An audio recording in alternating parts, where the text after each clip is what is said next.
Hello everyone, welcome back.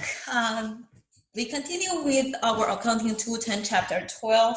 So we talk about the payback method, we talk about accounting rate of return, we talk about NPV, that's the one of the most important thing. And then we said, don't forget NPV also has a cousin, has a sibling, which is called IRR, internal rate of return. So both of the NPV and the IRR, they build on the same concept as discounted cash flow. The main difference is NPV, you can say, is expressed as dollar amount, right?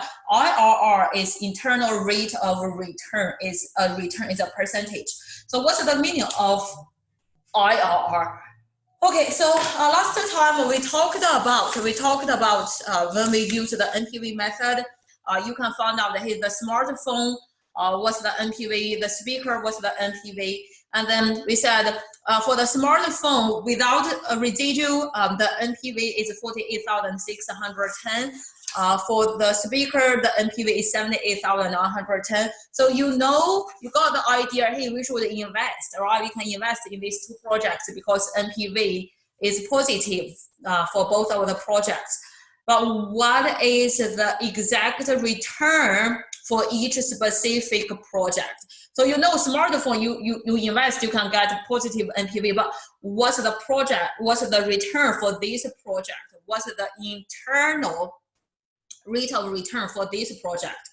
What is the internal rate of return for this project? So IRR can tell us what's exactly the return for one specific project internal return. So why we call it internal rate of return? It's just a return, it's a percentage. It's the internal, it's that specific project. So smartphone is this project, the return is 10%, 12%, 13%, 14%. Speaker is this project, the return is 12%, 13%, 14%. So use the internal rate of return, we can find each specific project's return. Does this make sense, or I confuse you with too many returns? Okay, so that's the logic, that's the definition concept, that's internal, the project internal rate of return. How do we calculate? The calculation is kind of awkward. I don't know you like it, yes or no, but once you got it, you just get it. So the calculation is we set the NPV as 0. So that's the return that makes the NPV as 0. How do we do that? We said the NPV is net present value, is all of your present value of your future inflow plus your initial investment of the outflow, right? So that's the NPV. So we want the NPV to be 0. So present value of all this inflow, and then we net it with the initial outflow. So this is the NPV. And when we set the NPV equals to 0, we will get the return. We will get the IRR. And we get the IRR actually by looking at this table. I'll show you how do we do this. Okay, let's look at this question. Assume a project cost $1 million. So this is our initial investment. This is outflow $1 million.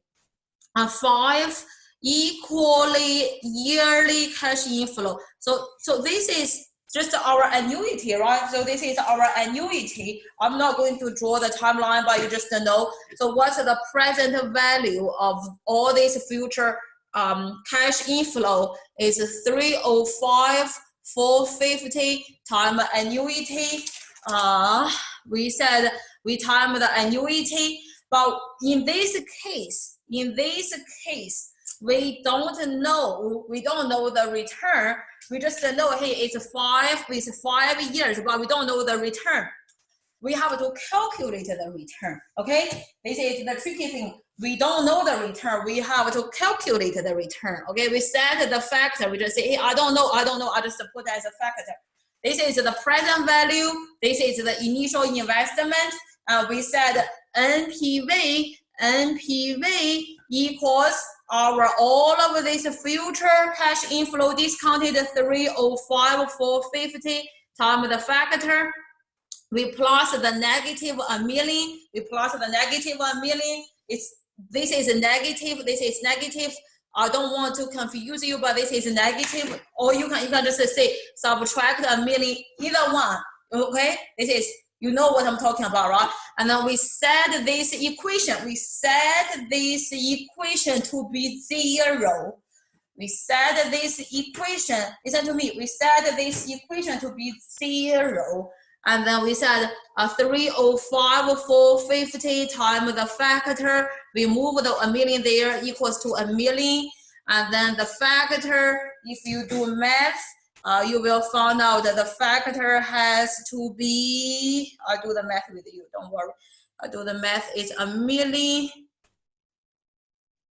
divided by 305,450, 305,450. We found out that the discount factor has to be 3.274, right? We found the factor has to be 3.274. Now we know it's annuity. We found the table B. We go to table B. It's 5 years. We found the factor that is very close to 3.274. 3.274. Hey, I got the number. 3.274. I got it. And then you look up. Go up. You look up. What's the return? You look up. You 5 years. Got your factor, you look up, what's the return? Hey, what's the return? Found out the return is 16%. 3.274, look up, 16%. 16%. This is the IRR, internal rate of return, 16%. 16%. That's it. That's how do you do this. You have to look at this table to find your return. So you don't know what's the factor. Your first step is get the factor.